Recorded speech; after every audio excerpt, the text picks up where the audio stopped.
Alors l'objet de ce rapport est de décrypter l'activité réelle, effective de ces entreprises dans ces différentes dimensions. On a regardé plus particulièrement 3 dimensions.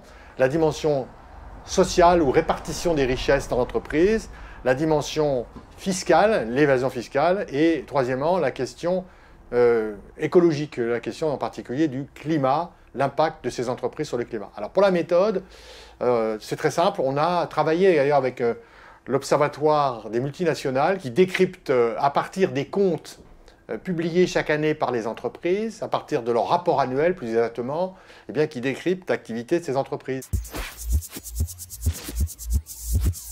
Eh bien, ça indique très clairement qu'il faudrait rajouter un chiffre, c'est que les profits ont augmenté, selon nous, de 6% par an, tandis que les dividendes ont explosé de 44% par an et les salaires ont pratiquement stagné pendant la période en question. Donc, si vous voulez, on voit bien qu'il y a une répartition de la valeur créée, des richesses créées dans l'entreprise qui va très largement au profit d'abord et ensuite qui est répartie prioritairement vers les actionnaires. Ce qui veut dire que, d'après nos calculs, les 2/3 des profits sont distribués aux actionnaires et seulement 1/3 reste dans l'entreprise pour lui permettre en particulier de financer ses dépenses d'investissement. On constate qu'au contraire, les impôts payés par ces groupes ont diminué pendant la période, une diminution de 6%.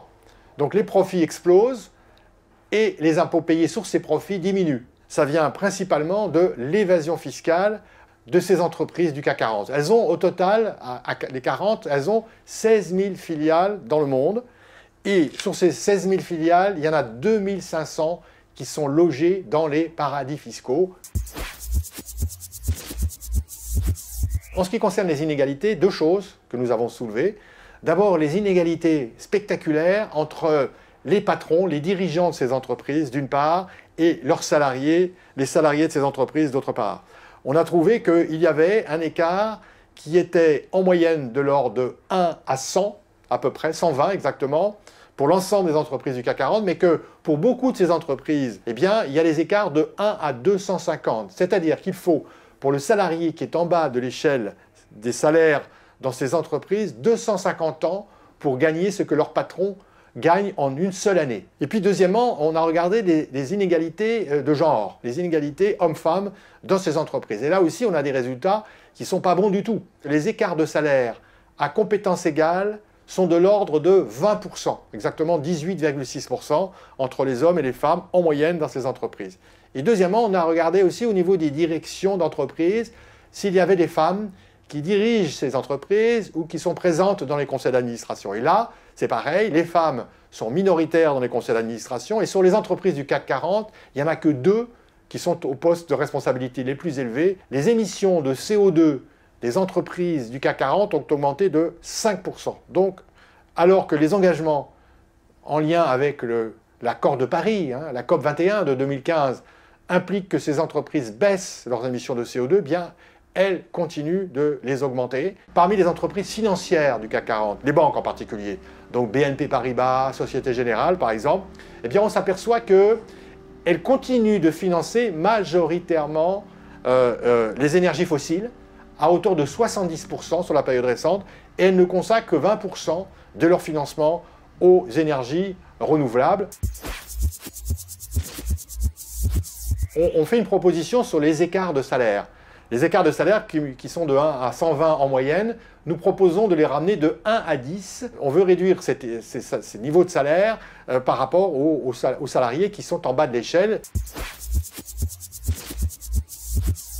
Alors nous avons 2 propositions à ce sujet.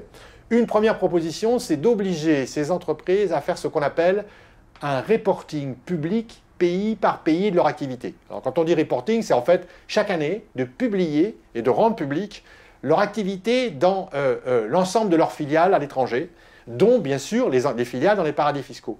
De publier les effectifs présents, de publier leur niveau d'activité, par exemple mesuré par leur chiffre d'affaires, de publier les profits qu'elles réalisent, de publier les impôts qu'elles payent sur place. La deuxième, alors nous, on est pour une réforme fiscale globale qui est la suivante et qui n'est pas du tout hors de portée, hein, qui est tout à fait possible de mettre en œuvre. Par exemple, si on trouve que Apple fait 5% de son activité mondiale en France, eh bien, et qu'elle fait 100 milliards de profits, on va dire qu'il y a 5 milliards de profits à taxer pour la France, 5% de 100 milliards, et on applique le taux d'imposition sur les sociétés français, par exemple. Si ce taux d'imposition est de 25%, eh bien, on va prendre 25% de 5 milliards et on aura l'impôt que doit payer Apple, qui est très loin de l'impôt qu'elle paye effectivement aujourd'hui à cause ou grâce à l'évasion fiscale.